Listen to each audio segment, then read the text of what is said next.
नमस्कार दोस्तों, welcome to my channel Knowledge Junction. जैसा कि पता है बिहार में अभी वहाँ के बिहार गवर्नमेंट ने, नीतीश सरकार ने 75% रिजर्वेशन की बात की, मतलब 65% और 10% जो EWS है, और टोटल 75% रिजर्वेशन की बात की गई है और इसको अप्रूवल भी मिल गया है और ये पास करवा लिया गया है विधानसभा से। तो बात करेंगे इसके बारे में कि क्या मतलब जातीय जनगणना का जो रिपोर्ट आया 216 पेजों की, ये जो पृष्ठ की जो पूरा विवरण था उसको पेश किया गया, सार्वजनिक किया गया।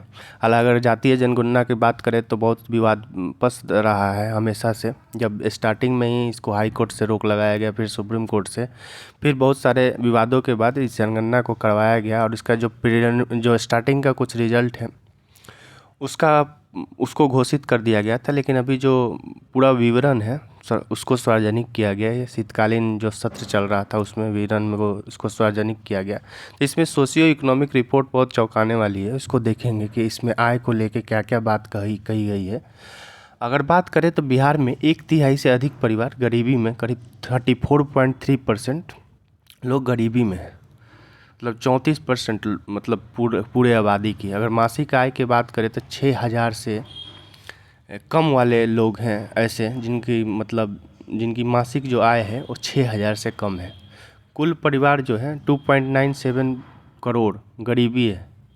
और वहीं अगर उन जातियों की बात करें तो इसमें जनरल में 25% लोग हैं, OBC में 33.16% और EBC जो इकोनॉमिकली बैकवर्ड क्लास है उसमें 33.58% है और SC 42% है और ST 42.70% है। तो ये इतने लोग अभी गरीबी हैं जिनका आय करीब 6,000 से कम है मासिक, मतलब 200 रुपये पर डे आप समझ लीजिए। वहीं अगर इनकम की बात करें तो 34% आबादी ऐसी है जहाँ 6,000 से कम है उनकी आय और 29.61% जो है 6,000 से 10,000 कमाने वाली परसेंटेज है, पॉपुलेशन है। वहीं अगर 50,000 से अधिक आय वाली बात करें मासिक आय की तो 4.47% ही लोग हैं बिहार में। तो ये स्थिति है बिहार में।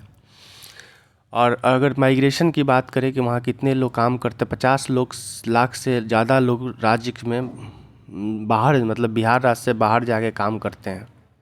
इसमें 46 लाख लोग तो बिहार के मतलब बिहार से निकल के अलग अलग राज्यों में देश के हमारे काम करते हैं। वहीं 2.17 लाख लोग जो हैं वो विदेशों में काम करते हैं। शिक्षा का भी स्थिति जो आप देखेंगे तो बहुत अच्छा नहीं है। अगर आप इस रिपोर्ट की बात करें तो जो ग्रेजुएट का परसेंटेज जो 7% है, सिर्फ 7% लोग ही वहाँ स्नातक हैं। अगर प्राथमिक शिक्षा की बात करें तो उसका भी परसेंटेज है 22% है, 22.67%। वहीं अगर PG और पोस्ट ग्रेजुएट की बात करें तो 1% लोग बस पोस्ट ग्रेजुएट हैं। और अगर PhD की बात करें तो और भी कम है, 0 पॉइंट कुछ परसेंटेज है, 42% है। वहीं अगर व्हीकल ओनरशिप की बात करें तो 95% आबादी के पास कोई व्हीकल नहीं है और 0.44% लोग ऐसे हैं जिनके पास वाहन है। तो ये स्थिति देखने को मिल रही है। अब इसको लेके सरकार ने प्रस्ताव लाया कि जो पॉपुलेशन देखा जाए तो SC जो OBC का पॉपुलेशन है वो बहुत ज़्यादा है। इसको लेके कुछ आरक्षण का प्रस्ताव पेश किया गया। आरक्षण सीमा 60% से बढ़ाकर 75% तक का प्रस्ताव रखा गया है, जिसमें 10% EWS है। वहीं अगर पहले बात करें तो वर्तमान में OBC का जो रिजर्वेशन है वो 8% है और अभी 18% कर दिया गया है। और EBC का 12% था, उसको 25% कर दिया गया है। वहीं अनुसूचित जाति जो है वर्तमान में 14% है, उसको ही बढ़ाया गया है। और अनुसूचित जनजाति का वर्तमान में 10% है, उसको 2% किया गया है। मतलब ये पूरे रिपोर्ट को आप देखेंगे तो शेड्यूल्ड कास्ट जो है, शेड्यूल्ड ट्राइब्स, उसका वर्तमान में रिजर्वेशन 10% है, उसको कहीं ना कहीं कम करते हुए देखा जा रहा है 2%, क्योंकि उनकी आबादी कम है।